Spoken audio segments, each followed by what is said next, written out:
ஆமேன். அல்லேலூயா. உங்கள் யாவருக்கும் என்னுடைய அன்பின் வாழ்த்துக்கள். உங்கள் யாவருக்கும் கிறிஸ்மஸ் நல் வாழ்த்துக்கள். உங்கள் யாவருக்கும் கிறிஸ்மஸ் நல் வாழ்த்துக்கள்.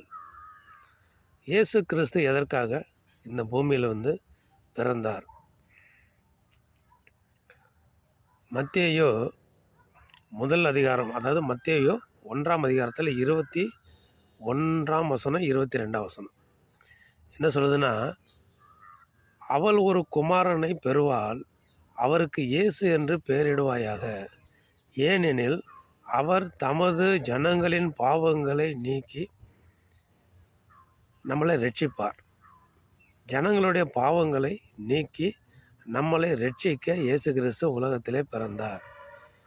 இந்த இயேசு கிறிஸ்து யாருன்னு நீங்கள் கேட்டிங்கன்னா, நீதிமொழிகளின் புஸ்தகம் 8ஆம் அதிகாரத்தில் 22ஆவது வசனத்திலிருந்து கடைசி வரையில் நீங்கள் படித்து பாருங்கள். இந்த பூமி உண்டாவதற்கு முன்னும் 22ஆவது வசனத்திலேருந்து படிங்க. நீதிமொழிகள் 8ஆம் அதிகாரத்தை 22லேருந்து படிச்சிங்கன்னா, அவர் தேவன் தம்முடைய கிரியைகளுக்கு முன் இந்த பூமியையே அவர் உண்டாக்குறதுக்கு முன்னமே ஆதியில் அவரோடு கூட இயேசு இருந்தார். எங்கே இருந்தார்? பரலோகத்தில் இருந்தார். தேவன் என்கிற, கடவுள் என்கிற, இரட்சகர் என்கிற, நம்மளுடைய ஆண்டவர் என்கிற, நம்ம பிதா என்கிற நம்ம ஆண்டவர் பரலோகத்தில் இருக்கிற பொழுது அவருடைய செல்ல பிள்ளையாக அங்கே தான் இருக்கிறார்.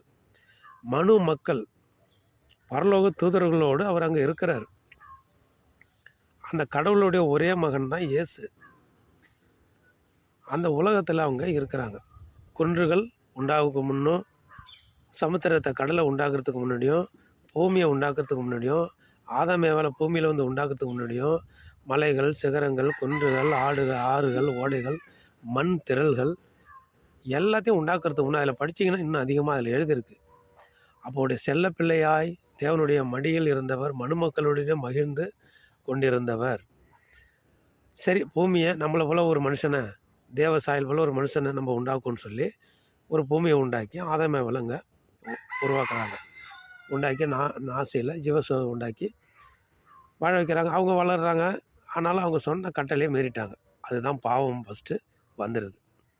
அந்த பாவம் பிறகு வளர்ந்து நிறைய பாவம் ஜனங்களுக்குள்ளே வேரூன்றி அக்கிரம அநியாயம் பெருக தொடங்கிட்டு, அதனால இயேசு கிறிஸ்துவை தேவன் பூமிக்கு அனுப்பி அவருடைய சொந்த இரத்தத்தை சிந்தி நமக்காக மீட்பை கொடுக்க வேண்டும் என்பது தேவனுடைய திட்டம்.